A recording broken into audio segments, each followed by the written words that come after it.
Gajtka with special guest today, Greg Revak, joining me to talk about the Penguins' 5-2 loss to the Capitals. The Pens and the Caps split the two-game set in D.C. this week, and the Capitals stay a couple of points ahead of the Penguins in the NHL's East Division. The Penguins came back from 2-0 down, another third-period rally, two quick ones, Brandon Tanev and then Jake Guentzel. Tanev's goal shorthanded, and Guentzel coming alive and coming to the net to redeem what was previous to that a pretty tough night for the first line, but Tom Wilson's power play goal, which we'll discuss in just a moment here, we'll break down all that led up to that, ends up being the decider, a couple of empty netters for Washington. And so the Caps avoid losing for the fifth time in 6 games, it would have been, if they would have dropped this one to the Penguins. Instead, the Pens are still ahead 4-2 in the season series, but it's still up for grabs for those last couple of matchups in the season, and they'll move on to Long Island this weekend. I mentioned Greg Revak as my guest. He is not only the founder of Hockey's Arsenal, as well as a writer at the Coach's site. He's also a coach himself at the University of Akron, club hockey there, and a high school in the Cleveland area. So, Greg, thank you so much. You're a busy man. I appreciate you taking the time tonight.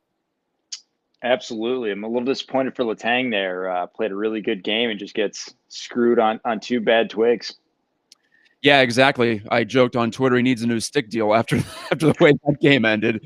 Well, I would say a -2, but of course you don't get a minus for being shorthanded and getting scored on. But it really felt like, a couple of kicks in the groin there for Chris Letang and the Penguins as they rallied back, as I mentioned. And let's talk about that game-deciding goal. Tom Wilson ends up scoring on the doorstep as Chris Letang is just swimming out there without his stick. It breaks on a shot block. The Caps move the puck around. The Penguins can't get it clear. And eventually it's just too many players to cover with not enough implements out there with which to do it. So just you personally, what do you feel like is the play there? Can Letang take a risk and try to get to the bench? Does a forward absolutely have to give him his stick? What's the typical procedure there as you would teach it, as you see it, as far as killing a penalty and losing your stick? Well, first off, he's getting screwed at the net. I mean, it's 2-on-1, so he's got to worry about 2 guys, not just Wilson in front. So, one, he's already at a disadvantage there. I mean, most of the teams nowadays, they play that wedge +1 where they're going to sink one of those wingers instead of a box. So I'm not sure if that was a bad pre-scout or what happened there, but when I'm teaching my kids, I mean, defenders need to have their sticks. The goalie, I don't even care if he has the stick because we're trying to protect that house. We're trying to protect the danger area right by the net. And you even saw on Gentzel's goal, you get a puck to the net, you need to be able to guard that house because once it's in there, it's dangerous pucks. Guy who's standing on his feet for Gentzel's goal, but no excuse for whoever those forwards were. I mean, they absolutely need to give that stick to Letang or drop down at least and give him some help because not having your stick's terrible. Getting outnumbered 2-on-1 without your stick, I mean, hopeless. I mean, he battles, he throws his body on the line on both situations, but absolutely terrible. So you have to get him a stick. So special teams ends up hurting the Penguins there. They do not get a power play goal tonight. They had some opportunities. They had 4 in the first couple of periods to at least pull even. Then TJ Oshie scores a great goal to make it 2-0. But then there was an aspect of special teams that did come through for the Pens. They got a shorthanded goal, of course, from Brandon Tanev. He seems to specialize in pushing the pace offensively in those situations. Greg, I know I was impressed by the fact that, well, number one, he knows the Pens need offense. So that's pretty basic hockey IQ there. So you're going to take maybe more chances in that spot down a couple of goals. But to recognize 1-2, to realize one of those players is a forward, Nick Backstrom. And then he saw something that led him to believe he could cross over there against John Carlson and found the net with a low shot against Vitek Vanacek. So what'd you see on that play from Tanev, who's not really known for his offense, but there are some flashes, some moments where it looks like there's more in there for sure. Tanev's a guy who I really enjoy watching. I mean, he's a guy who understands his role first and foremost, but it's tough to outplay your role. So I give him credit. I think he maximizes the role that he's in. I really enjoyed how he had his head up. I mean, most players come down the ice and they're just trying to get it wide or just throw pucks to the net. He doesn't do that, even against a guy like Carlson. So you're looking at a guy head up, reading the play. I forget who it was, but he drove past him and created that little pick. So it gave him the opportunity to go around. And then I love that finish. That was the thing that stood out for me is that beautiful finish.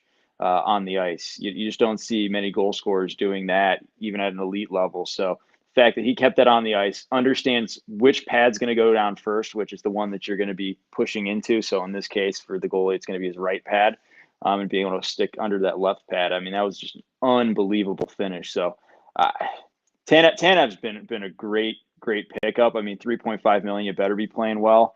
And I think he's making the most of it, his role there. But just little details that he does throughout the game add up. I mean, his brothers had good success in the NHL as well. So couldn't be more happy with the way that he's played. Just an elite penalty killer, does the role really well, reads the game, and clearly he's paying attention. Let's talk about that second goal, too, because you and I were texting before we went on with the show here tonight about what we could discuss in terms of breaking down some of the scores in this game. And you saw Jake Guentzel just decide, well, they're not covering that near side post. I'm just going to go for it. Not typically what you see from Jake. Usually it's a quick touch and it's off his stick behind the net as he and Sid usually work their magic in those tight areas.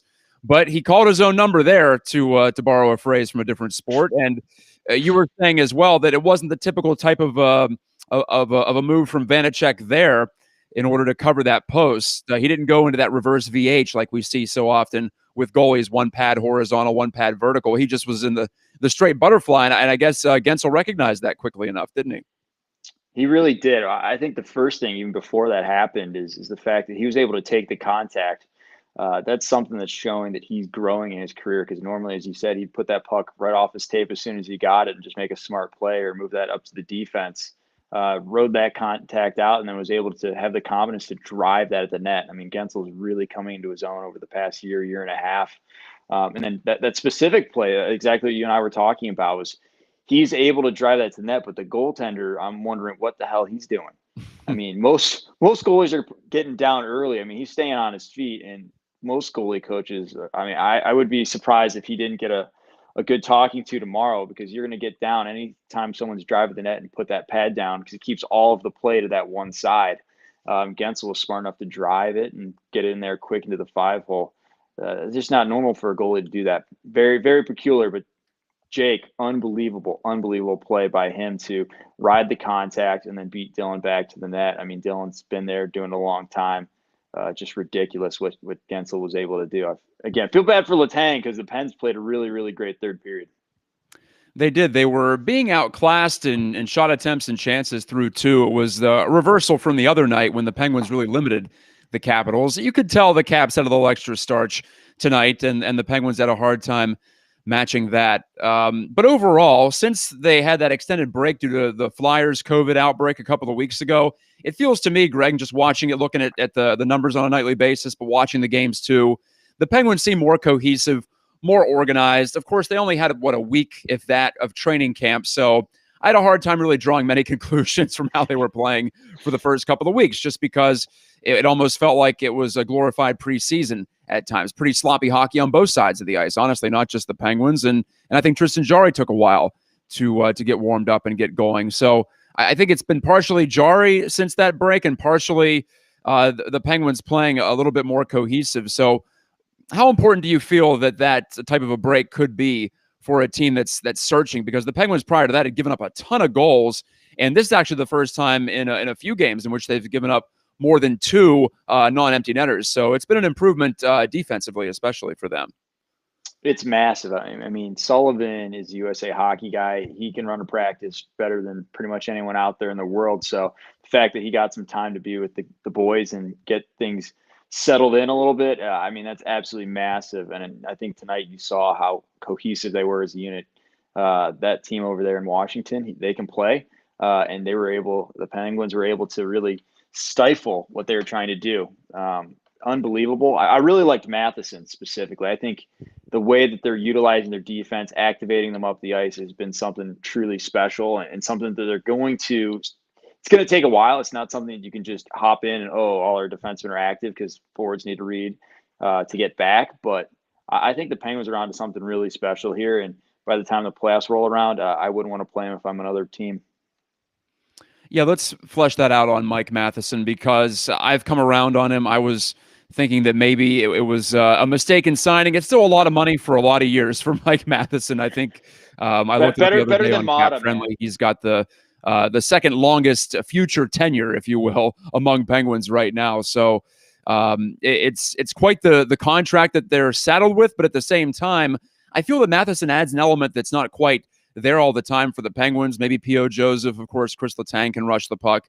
But for the most part, it doesn't seem like the Penguins ask their defensemen to rush the puck that much. So when you have a guy like Matheson, do you feel like as a team the Penguins need to adjust what they're looking for from their D? Because it seems like in the past it was a lot of quick chips to their forwards and then get them going with speed through the neutral zone. But with Matheson, with his confidence right now, the way he's rolling with it, he can be a one-man breakout on his own. So how do you strike that balance as a team and as a coaching staff there? Well, you want to have that fourth player up in the play. So Matheson driving up there, especially, is super important. Just because that first the first guy is going to get covered with the puck. Second guy is going to drive harder than that, get the depth. Third guy is trying to find open space, and that's usually you're looking defense, center for the other team. Okay, well the weakest players on the other team are always going to be the wingers. So having that fourth person in is where you're going to find a lot of the mismatches. Or just even Matheson, he's just such a game changer on the breakout with his skating alone. He's able to push pace. He's able to beat F1 and then draw in F2 before creating that advantage. He's not a normal defenseman. I'm actually excited to have him with the Penguins for a really long time. I joke that he's like Mata, only way better. Mata was absolutely defensive liability. Matheson at least chips in offensively and is able to get his wheels going so he can play on the back end. Really excited for what he can do in the added elements because there's so much offense in that second layer. And we saw it on the Oshie goal against the Penguins where you're creating those speed differentials. So you're going really fast where the other team's slow, or you're slow where the other team's fast. And that guy can read it really well. And he had such a key element. Again, the practice time is absolutely critical for that team cohesion because it takes a 5-man unit figuring out who's guarding what, where these lanes are going to go. And the Penguins seem to be coming along nicely. Obviously, it's a tough loss tonight, but they're heading and trending in the right direction. Just need to get that power play going after that. We'll get to that in just a moment. Remember, this is interactive sports talk here, a post-game show, Pittsburgh Postgame on Pittsburgh Sports Live. I'm Matt Gajtka with the coach, Greg Revak, joining me to lend his insight to what we're talking about, which is Pens Caps for the 6th time already this season in about 6 weeks worth of schedule so far. Walt Flanagan has chimed in on the YouTube channel. We are also streaming live on the Pittsburgh Hockey Now Facebook page. Also on Twitter, Pittsburgh Hockey Now, on my own Twitter profile there. So a lot of ways you can access the show, and it'll be all on YouTube on demand on Pittsburgh Sports Live. Just search that. Remember to subscribe and like so you can get the notifications when we do go live. After most games, I don't want to promise every game at this point, but we'll be doing more and more of these as we get further and further along. And, well, speaking of the point in the season at which we find ourselves, that's now 18 games for the Penguins on the year, and I mentioned they missed a chance here to move into second place. Well, it would have been a short-lived stint in second place, but a stint nonetheless. Now they are back in a tie for fourth, are the Pens, in the East with the Flyers. Penguins, though, have played 2 more games than Philly, so that first tiebreaker would go to Philadelphia. Right now, they're 21 points apiece, but honestly, the Bruins have slowed down. They're at 24, so are the Capitals. They're tied for first, and the Isles are in between with 23. So there you go. 5 teams for 4 spots in the East. And it doesn't appear to be getting any more separation at the top of the East Division. Very compelling division so far. Let's talk power play. Greg, you brought it up. It's been a sore subject. I've brought it up on this show many times, a couple of times with people like yourself who have a coaching background. What's missing from the power play? Todd Reardon takes it over. He used to be running the show here in Pittsburgh on the power play, 7, 8, 9 years ago when it was clicking really well. Different personnel now, but you still have the 3 pillars of it. You still have Crosby, you still have Malkin, you still have Letang, and you have a really talented guy down low in Jake Gensel. It feels like it should be able to click along at least an above average pace, but just not happening so far this year. There's been much talk about a lack of shots, a lack of a shot mentality, to use Mike Sullivan's terms. What are you seeing when you look at the Penguins' power play? Funny you mentioned this. I actually, with Jesse Marshall over at The Athletic, we went on it into a piece on how do we fix the Penguins' power play issues. And a lot of what I'm seeing out there's a lot of static. They're not moving between coverages. The key when they're doing this 2-1-2 that they've been running, is being able to get between coverages. And right now, you're just matching up with that box. Guys are really not challenged on the penalty kill. So when that happens, you're seeing maybe 7-8 passes before we get a shot, and that's where Sullivan comes in saying we need more of a shot mentality. Well, if you're playing between coverages, you're making guys move around on that PK. It's challenging. So you're only going to see 3 or 4 passes before you're going to get a half decent look, shoot more, get it back, and go again. So for me, it's all about how they're positioning themselves and how they're preparing for those puck touches. They're just not doing a good enough job of doing the work. And I don't know, I mean, this happens every year for Malkin, where he has great shifts and then shifts where he just takes it off. And it's almost like this year when I see him, it's kind of taking the power play off. Like, he's not positioning himself well between coverages. He's not preparing for his puck touches. So what are you seeing out there? But it's just frustrating for me because it seems so static and they're trying to let the puck do too much work. Well, as far as formation goes, it's interesting to hear you talk about how sometimes the Penguins are playing into the opponent's hands.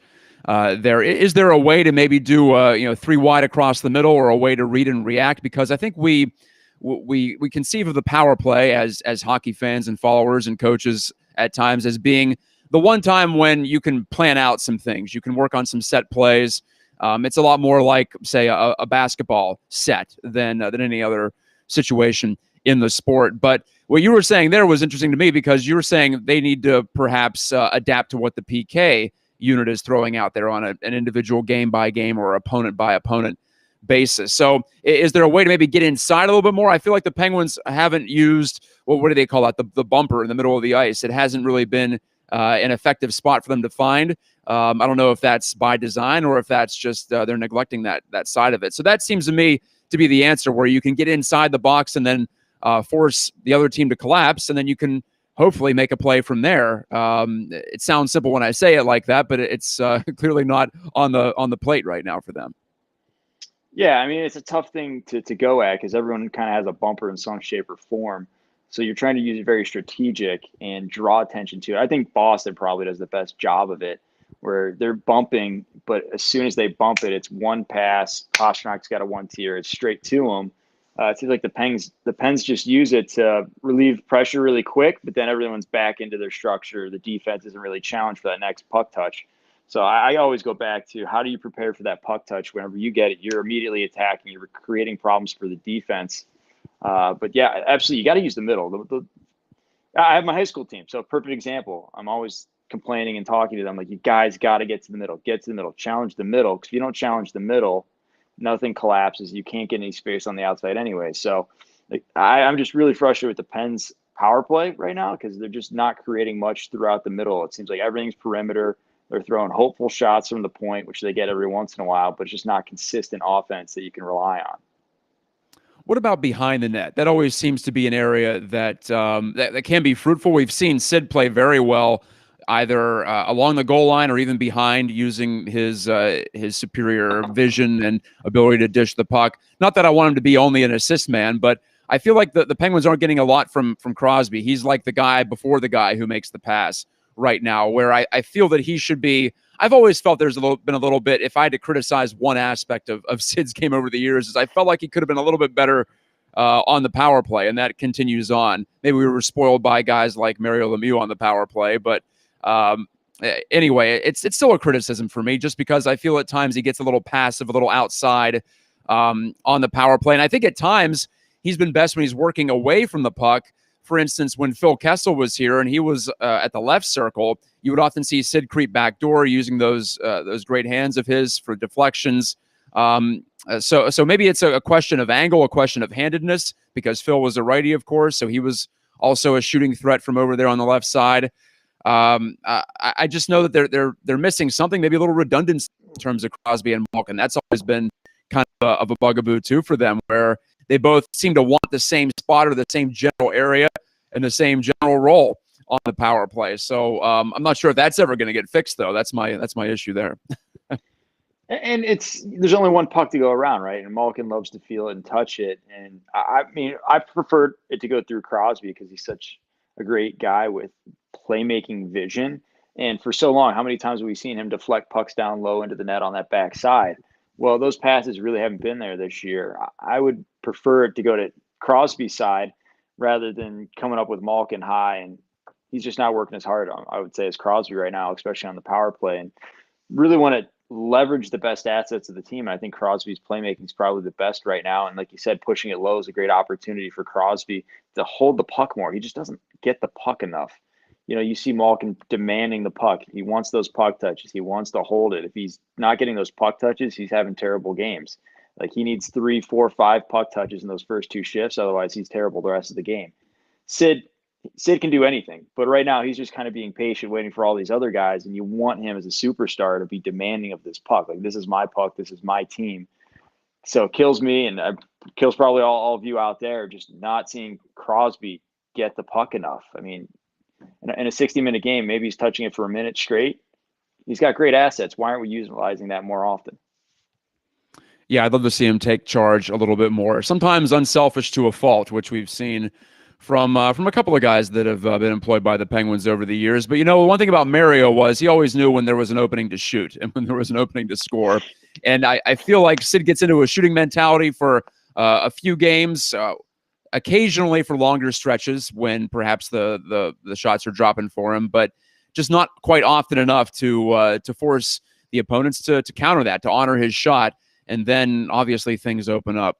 So, well, if it were easy to figure out, if it were easy to fix, I think the Penguins would have fixed it by now. But hey, nothing worth doing is ever easy in this case. If they can get it going, Greg, it appears to me that at 5-on-5, despite the fact that their fourth line doesn't really do much of anything, despite the fact the third line has not really been a scoring threat, doesn't have very many potent attackers on it, none at all, really. No offense to Bluger and typically Aston Reese with Tanev. Those are guys who can show flashes, but they're not going to be leaned on for scoring. And the Malkin line, because of Malkin's subpar play individually, has been disappointing this year. But despite all that, I feel like the team has actually done well in controlling play. They may not have had the system down entirely at the start of the season, but it feels like they're in a pretty good spot right now. Do you see anything that is a glaring need for them as we get closer and closer to the trade deadline for Ron Hextall and Brian Burke? I'm curious what they see, because since they took over, the team's been better, coincidence or not. So I wonder if they even feel like there is some extremely pressing need to try to just tinker with this formula right now. I mean, goaltending is a clear weakness. I mean, everyone can see that. It's 2 good quality NHL goalies. You just don't have a number one. You don't have a Marc-Andre Fleury who's going to steal you the games. And I had a friend who played with the Smiths, so I'm a little biased, but I think the Smiths should be getting a few more games. My buddy was back up to him in New Hampshire, and just goaltending's just been super weak. I feel like the rest of the roster is pretty good. You're not going to go out and shoot the lights out and have a top 6 like Winnipeg or anything like that, but the way Sullivan gets these guys to play, I just don't see any glaring weaknesses. Zucker being out's a tough one. He's a really good player. I love him. And I think everyone can see that this team has a lot in it and it's playing well. But it's kind of like the Blue Jackets. Like, it's a thin line. If you're not right on it, I mean, it's an easy loss or a tough loss, because the goaltending is just not going to bail you out and get you 2-3 hard saves that Vasilevsky gets you in Tampa. So if I'm them, I'm going after a goalie, seeing what the market's looking like. There's a few good quality backups there that could easily step in and be number ones. And we have depth at goalie. So, I mean, you can even trade one of those with a player and get a really, really studly goalie back, because you obviously got 2 great players. Malkin and Crosby are going to show up in the playoffs. You got Letang, just like any great team. 2 strong forwards, a really strong defenseman. You're just missing the goalie. I'm really disappointed in the goaltending this year. I thought on the Oshie, that was an easy blocking save where a guy should be getting tight. You can never let it go through you. I mean, that's just goaltending 101 at the NHL level. It's got to be able to go around you. If you're having pucks go through your elbows, that's going to be on you. Yeah, I had the same thought about the Oshie chance. Maybe it was just so different of a play, just a different look, that it surprised Jari. And I thought he had been playing better up until tonight's game, at least. Not that all those are his fault. It was a backdoor tap in a couple of times for the Caps there, but I had the same impression on the Oshie goal. As a coach, do you prefer to have a clear-cut number one goalie, or do you think it matters if you go back and forth and you try to get that that dividing line, that ratio closer to 50-50, like the Penguins had for a while with Jarry and DeSmith, as they were both really not playing that well or not giving them the results they needed. It's been mostly Jarry's net since the COVID break that I mentioned. Do you think that's important for a team to find a one at this point of the season? Not at this point in the season. There's no reason to find a number one. I feel like at their stage, you're trying to feel out which goalie is going to give us the best performance. Once you get to playoffs, you want to roll with that. You want, as a player, you want that guy behind you. You want to know exactly where he's at, what kind of saves he's giving you, and you can adjust your play to that. So if your guy's really good at saving a puck straight on, you're going to give him the shot all the time, especially like on a 2-on-1 situation. If he's better at moving, maybe you're going to take away the shot. You just want to have a little more familiarity. But at this point in the season, you want to see who's going to be playing better. So when it comes to playoff time, when the games really matter, we know who we're going to go with. I'm at the Smith bias here with my buddy knowing him pretty well and being a good tender and being on the ice with him a few times. But I just don't like seeing a clear-cut number one, especially in the Penguin situation. If you have a number one goalie, everyone knows it. There's no controversy there. You roll with your number one. But with the Pens situation, why would you not split the games a little bit more, see what you got with both guys, and then by the time the games count, we know who we're going with and stick to it. Well, here's a chance coming up this weekend, in fact, speak of the devil, to get some multiple goaltenders into the action. It's going to be a back-to-back situation against the Islanders on the island Saturday and Sunday. In fact, less than 24 hours separate the two starting times. 7 o'clock on Saturday, 5 o'clock matinee-ish on Sunday, and then 3 against the Philadelphia Flyers at home. And well, let's just put it this way, Greg. The schedule doesn't get any less busy the rest of the way. It's going to be jam-packed, as we all know. The Pens had a couple of games postponed. They've squeezed in some games with the Flyers and the Devils into the month of March. So it's going to be one of the all-time busiest finishes to a season in Penguins history, if not the busiest. So there you go. Maybe that it'll be more of an even-handed deal between the two goaltenders, assuming that there isn't a change made and a new body or two brought in to try to get things righted in that category. I want to talk styles with you before we go here. The Capitals, to me, seem to have changed the way they like to play. That maybe it's just the advent of the Tom Wilson era, if you will. But the Capitals have been more of a quote-unquote heavy team to play against over the past several years. I feel like the Penguins have actually had their way with the Capitals more often than not this season. Maybe that's part of the stylistic matchup there, because Pens Caps used to be run and gun. Both teams were able to get up and down the ice. And of course, the Penguins have doubled down on speed over the years. It seems like they're a little bit quicker this year, too, with some of their additions. But if you're the Penguins, what's the best way to counter a team like the Caps that wants to take that pound of flesh along the wall and wants to bog things down? How do you get around that as a team? Well, 2 goals actually tonight stick out of how you want to play that. One, the Oshie goals against the Penguins. You want to create speed differentials. We want to have those, what we call false gaps. You got that first player pushing up the ice, drawing back those defenders, and you just have someone ripping through with speed. You're seeing a lot of that in the NHL these days. Something you really want to get going. And then just secondly, you want to see guys really attacking the net hard. Laviolette's a guy who wants to slow the pace down of the game, control it, not get a lot of chances against. You saw it in Nashville. So anytime the Penguins can take that puck to the middle, happened with the Tanev goal, happened with the Gensel goal, those are the things we want to see happening. So I want to say the Pens actually have the benefit of the doubt. They definitely have the better coach of the two. I don't think Laviolette was a great hire by Washington, so I'm excited for us on that case, because Pens have a great opportunity to outcoach their team. The only thing they got left there is the experience with Oshie, Eller, Backstrom, who know how to play between coverage. Same reason why the Penguins struggle on the power play. We should take a little bit from their team and then just shove it down their throat, because we're much faster, much more skilled, and can run and gun with these guys much better than they can. You've mentioned Mike Sullivan a couple of times and your admiration for him. What in particular do you like about his style, whether it's his tactical X's and O's approach, or if it's the way that he handles a bench, whether it's the way that he emotionally tries to keep the thermostat of the Penguins in control there? What do you like about him? Oh, man, where do I start with that one? This guy is what do you most like about him? Yeah. Yeah, what I most like about him is he's just always on the cutting edge. I mean, you always see him on the NHL Coaches Association. He's still involved. He's still trying to get better, learn, get. I mean, you see the defenseman activating. You don't still see that. I mean, that's the reason I think Claude Julien probably got canned in Montreal. He's playing a modern day style with modern day players. He's probably getting more out of this crew than pretty much anyone else can in the game. I'm a big Sheldon Keefe fan too, so I won't say the most, but I think Sullivan's got the guys playing the best way possible. He understands his assets. It's like Sun Tzu. You play to your strengths. He knows exactly what his team has, and then just keeps going back to the well. And it's the reason why he got hired, or I think he's had success since he's got hired, is he makes sure he plays Sid.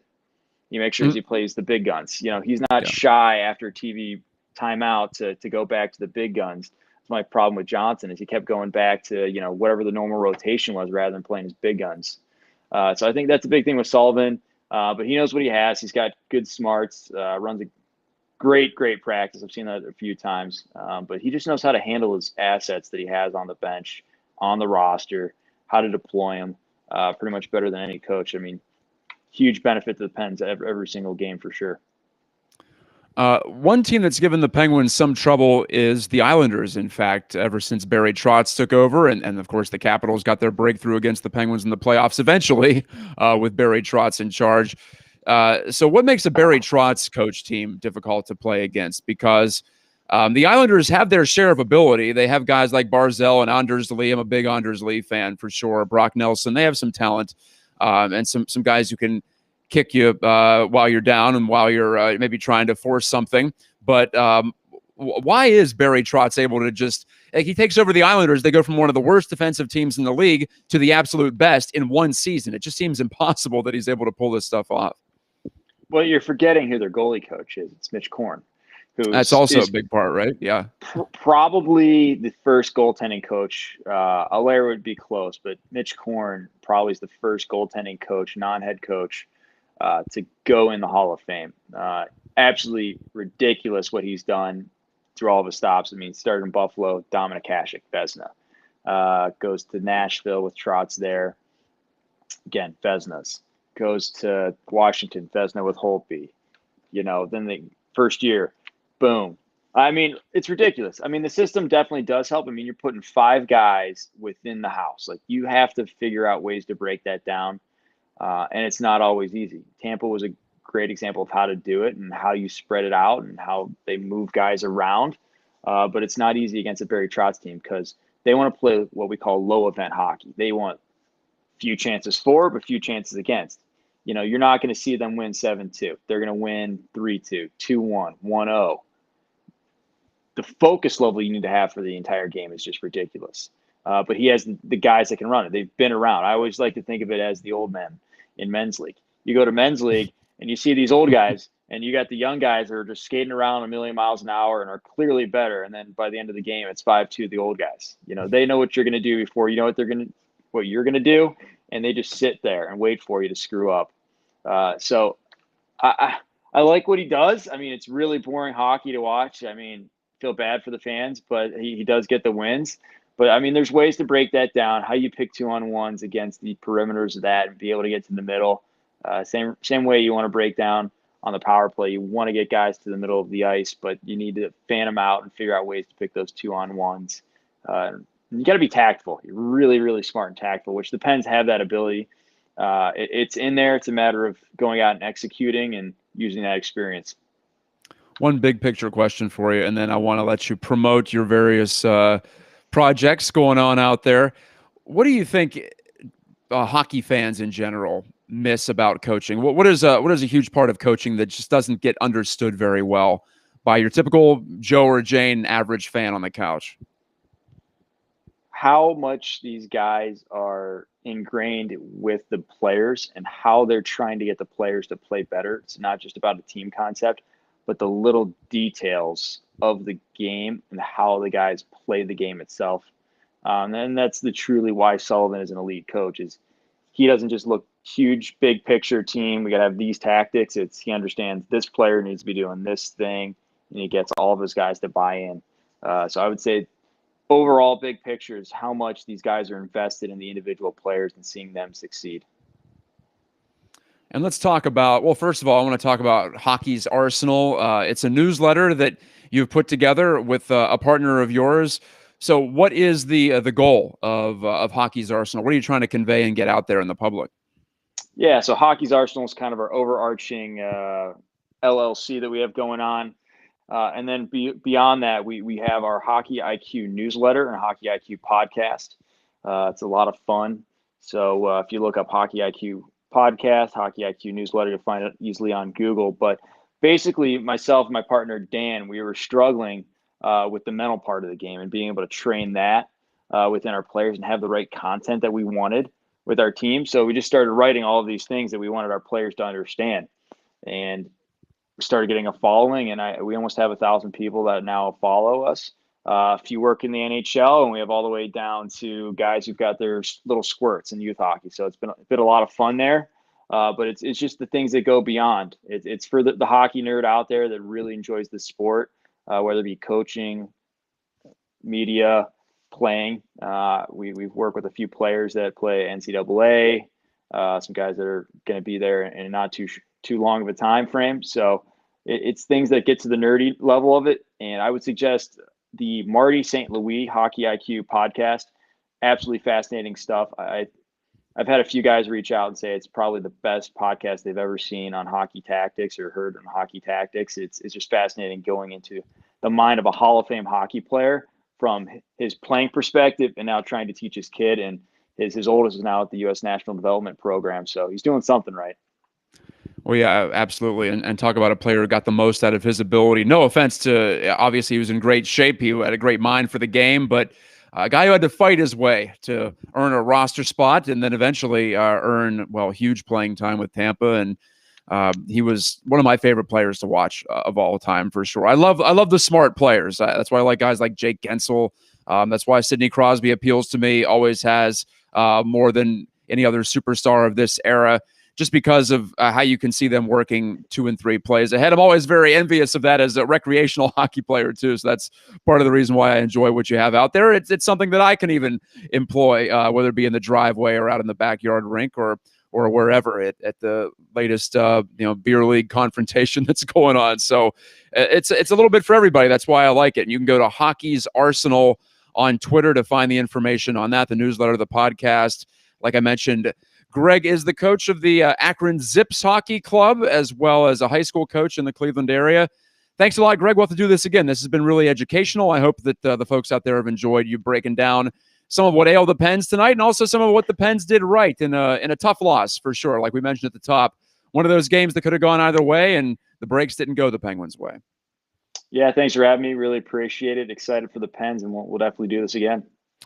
Okay, this is Pittsburgh Postgame. This has been Pittsburgh Postgame. Find us at Pittsburgh Sports Live on YouTube. And like I mentioned, we are streaming after almost every game. We'll have the heads up for you prior to the game on Twitter, but we're streaming on Twitter, on Facebook, and on YouTube Live as well. For Greg Revak and for Mike Osti here at Pittsburgh Sports Live, this is Matt Gajtka saying good night. We'll talk to you on Saturday when the Pens take on the Isles, try to get back on the winning track, and try to take down the Islanders once again. They've had some success against them since the past couple of weeks, since they got back into the swing of things here. We'll see if that continues in a very tight NHL East Division. Talk to you then.